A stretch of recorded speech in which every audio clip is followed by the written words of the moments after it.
எல்லோருக்கும் வணக்கம். நான் உங்களுக்காக தமிழ் வீடியோ சேனல்லேருந்து 2 ரெசிபி போட போகிறேன். ஒன்று என்னன்னு பார்த்தீங்கன்னா வாழைப்பழ ஜூஸும், இன்னொன்று வந்து ப்ரெட்டில் எப்படி புது விதமான ரெசிபி பண்ணுறதும் உங்களுக்கு நான் சொல்ல போகிறேன்.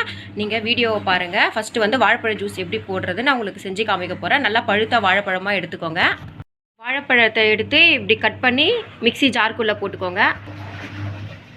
இப்போ பார்த்தீங்கன்னா அதில் 3 ஸ்பூன் சுகர் போட்டிருக்கேன். வாங்க மிக்சியில் போய் அரைக்கலாம். இப்போ பார்த்தீங்கன்னா அரைச்சிட்டேன். இப்போ வந்து தண்ணீர் விட்டு அரைக்கலாம். இப்போ பார்த்தீங்கன்னா அரைச்சிட்டேன். இப்போ பார்த்தீங்கன்னா அரைச்சி கிளாஸில் ஊற்றிட்டேன். நல்லா இருக்குங்க, நல்லா டேஸ்ட்டாக இருக்கும். நீங்கள் குழப்பாக இருக்கும்லாம் நினைக்காதீங்க, ரொம்ப நல்லது. நான் செவ்வாழை பழம் போட்டேன், நீங்கள் வேறு எந்த வாழைப்பழம்னாலும் போட்டுக்கோங்க. குழந்தைங்களுக்கு ரொம்ப ரொம்ப நல்லது. நீங்கள் ட்ரை பண்ணுங்கள் ஃப்ரெண்ட்ஸ். இன்னொரு ரெசிபி என்னென்னா, அன்றைக்கி ப்ரெட் மலாய் செய்கிறப்போ ப்ரெட்டெல்லாம் மீந்திடுச்சுல, அதை வச்சு நான் எப்படி பண்ணுறதுன்னு உங்களுக்கு செஞ்சு காமிக்க போகிறேன். வாங்க. ஃபர்ஸ்ட் பார்த்தீங்கன்னா அந்த மீந்து போன ப்ரெட்டெல்லாம் மிக்சியில் போட்டு அரைக்கலாம். இப்போ பார்த்தீங்கன்னா ஃப்ரெண்ட்ஸ், நான் அரைச்சி தண்ணி ஒரு பாத்திரத்தில் கொட்டியிருக்கேன். நெக்ஸ்ட்டு பார்த்தீங்கன்னா வெல்லம் போட்டிருக்கேன்.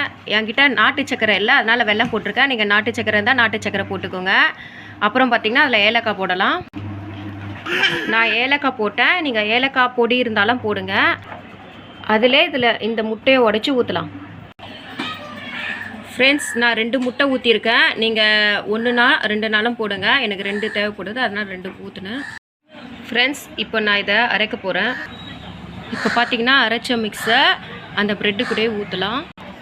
ஃப்ரெண்ட்ஸ், அது கூட 2 ஸ்பூன் ரவை போட்டுக்கலாம்.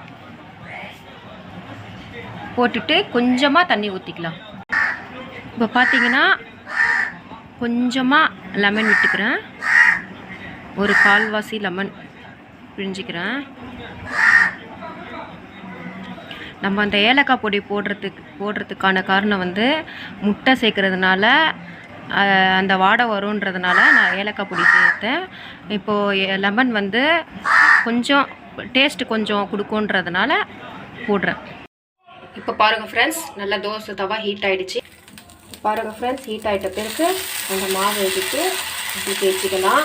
சாரி ஃப்ரெண்ட்ஸ், என்னால் ஒரு கையில் பிடிச்சி ஒரு கையில் கேமரா எடுக்கிறதுனால எனக்கு வாட்டம் வருத மன்னிச்சிக்கோங்க. அப்புறம் இது தடிசாக இல்லாமல் மெலிசாக இல்லாமல் இப்படி ஊற்றி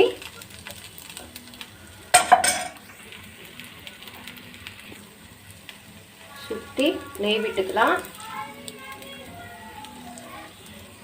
நீங்கள் எண்ணெய் இருந்தால் கூட எண்ணெயை ஊற்றிக்கோங்க. இது குழந்தைங்களுக்கு ரொம்ப ரொம்ப நல்லது. உங்கள் குழந்தைங்களுக்கும் செஞ்சு கொடுங்க ஃப்ரெண்ட்ஸ். நல்லா சிம்லே வைங்க ஃப்ரெண்ட்ஸ். ப்ரௌன் கலராக வர வரை பண்ணுங்கள்.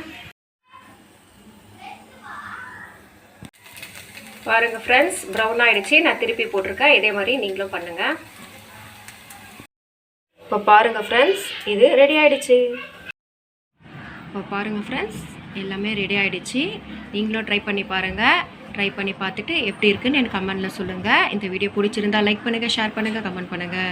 மறக்காமல் சப்ஸ்கிரைப் பண்ணுங்கள். சப்ஸ்கிரைப் பண்ணிவிட்டு பக்கத்தில் இருக்கிற பெல் ஐக்கானை கிளிக் பண்ணுங்கள். ஓகே, தேங்க்யூ, பாய்.